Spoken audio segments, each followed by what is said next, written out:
What a beautiful people. It is your homegirl, Shameless, all up in her shameless castle. I'm in a shameless castle with palm trees.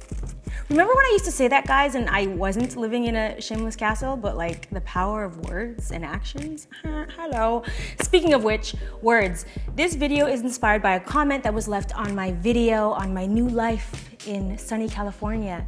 And I gave you guys a tour of my new loft. And this is legit insane. Sometimes I'm just like, what? But anyways, back to the comment. It was basically about, I'm gonna find and insert it here, but this young woman was like, how is this even possible? How do you YouTubers have these fabulous lives where you get to travel and live in these amazing homes? And I just don't get it. How is this even possible? That comment really resonated with me, and it's because I had those same questions before starting YouTube. I could never wrap my head around, how could these people have these awesome, amazing lives? Like, what the heck are they doing?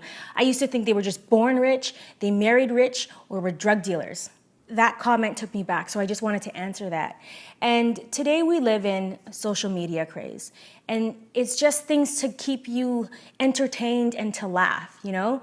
All of those heartache and pain happen off camera, and they even happened before social media existed. I encourage each and every one of you to read or watch biographies on people you admire, people that have these amazing, epic, great lives, because they all have a common through line, and they've all been through the trenches and back again, but they didn't allow that to discourage them from moving forward. So I'm gonna answer this video with my personal backstory on my work, because anyone that knows me knows I am a worker, I am a hustler. But those of you that don't know me, you don't even know what I've been through. So my work history of hustle began at the age of 8 years old.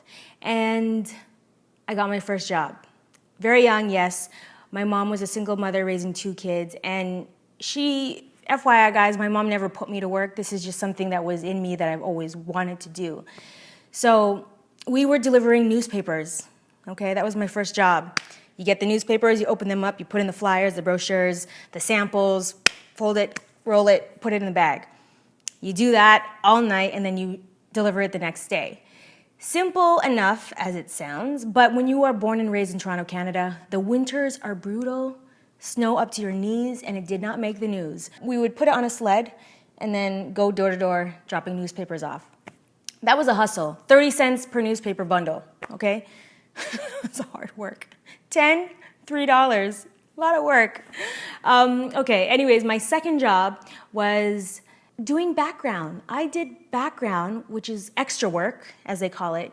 And basically that is, you know, any show or movie that you watch, there's people walking around in the background. That's an actual job that you can get paid to do. So I got that through my dad. My dad had brought my brother and I one day to work with him. And my dad is an artist, he's a photographer, an actor.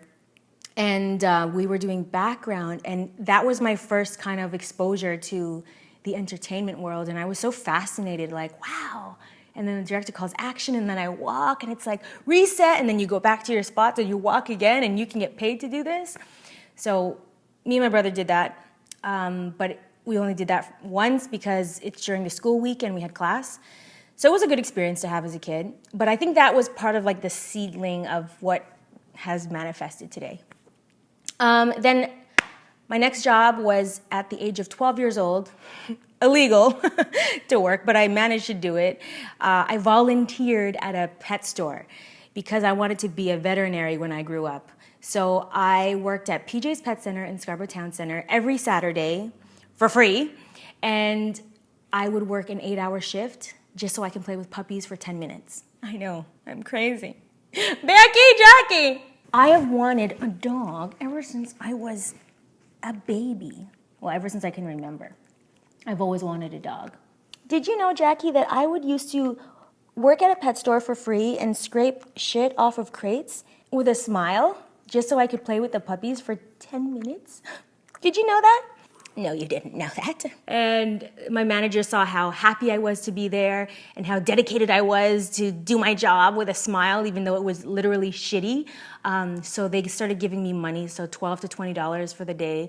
And I would use the money and go get a lunch, come back. That was my illegal job at 12 years old. my next job, my first official legal job, was at a grocery store at No Frills. I was so happy because I didn't have to lie. I didn't have to like beat around the bush, and I got to work like 3 days a week and make money. And what did I do with my money? I got acrylics with French tips and I blew my hair out straight. Then after that, I went into the world of retail. My cousin got me a job at a hat store. Then I got a job at Foot Locker. I worked there 30 plus hours a week.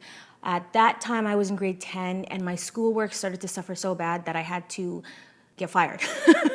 I didn't even quit. They fired me for some reason I forget. Where did I work next? I applied at Gap for a seasonal position during the holidays as a customer service rep.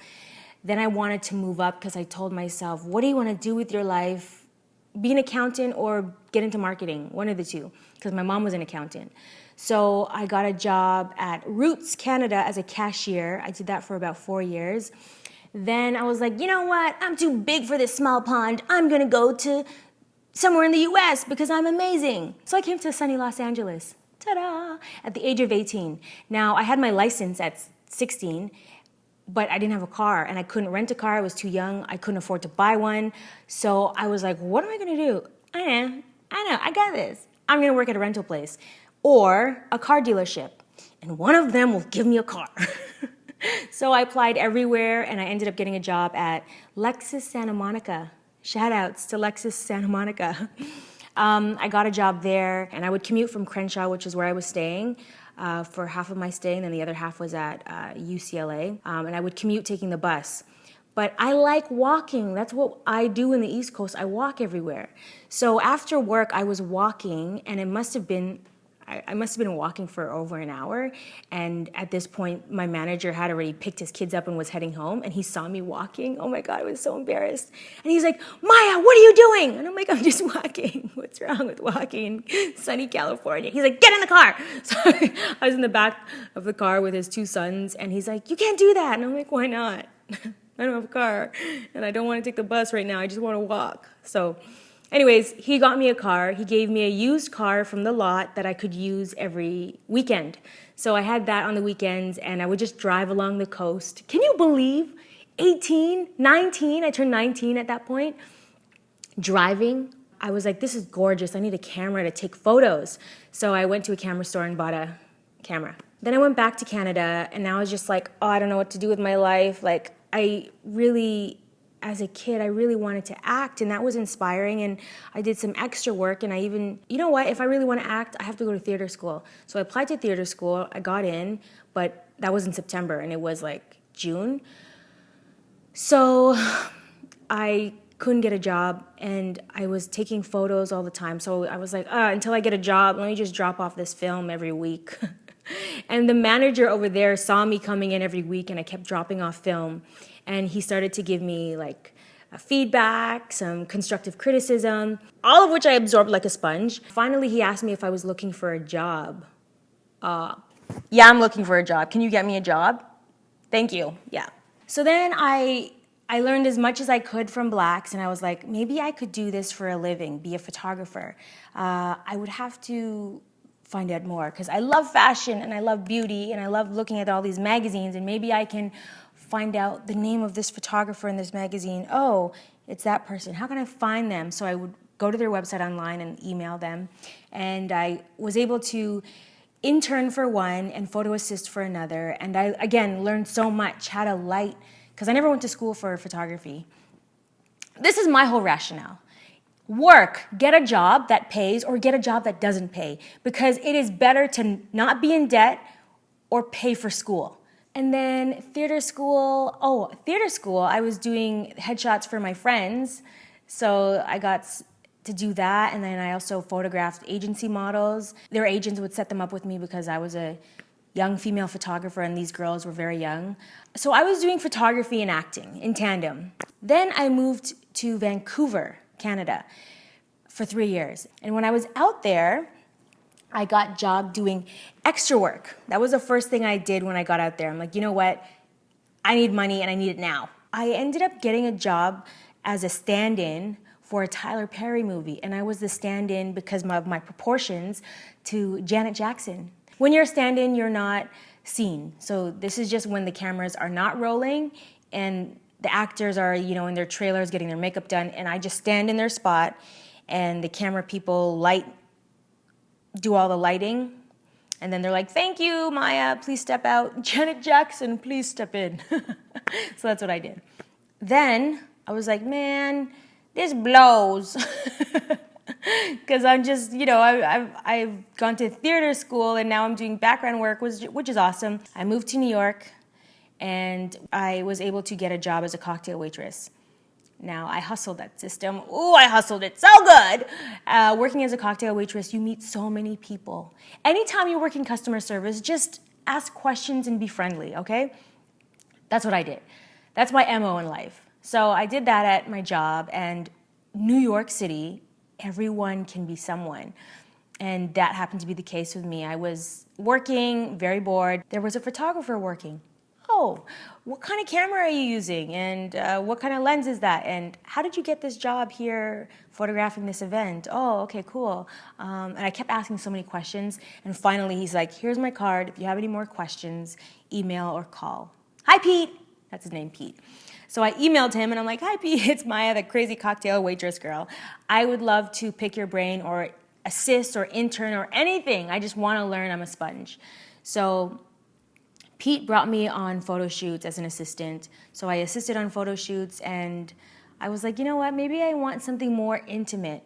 So I applied as an intern at this photo studio, and it was a photographer. I really admired his work. It was so breathtaking and beautiful. So I applied as an intern, got the job, no pay, but within a week I proved myself and they were like, you know what, let's give her something. She clearly is awesome. Yeah. So I was paid intern rate, which was like $10 an hour, possibly less, but to file, I was filing receipts. And do not ever sleep on a job. When I was filing, I was just like, oh, what are these receipts and what are you spending your money on? So I would really study this man that I looked up to because he had his own business. And I'm like, man, if he can do it, what can I do?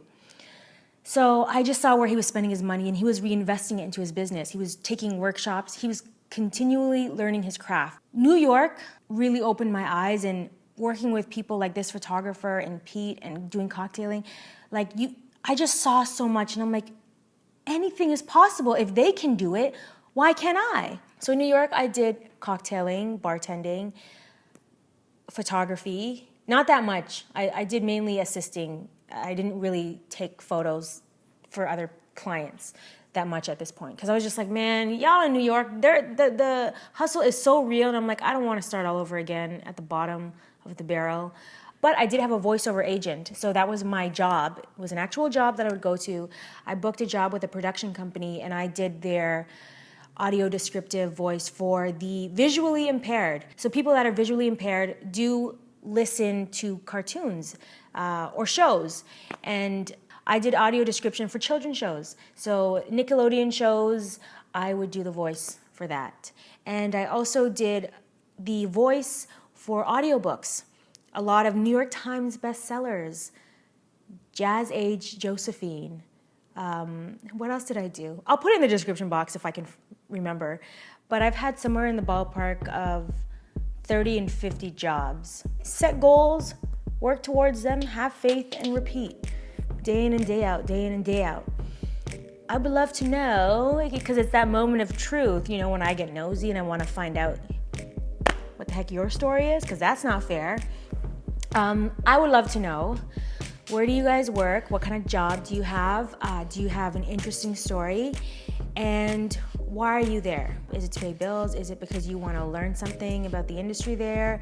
This video could be a tag, so I tag every YouTuber that you guys love.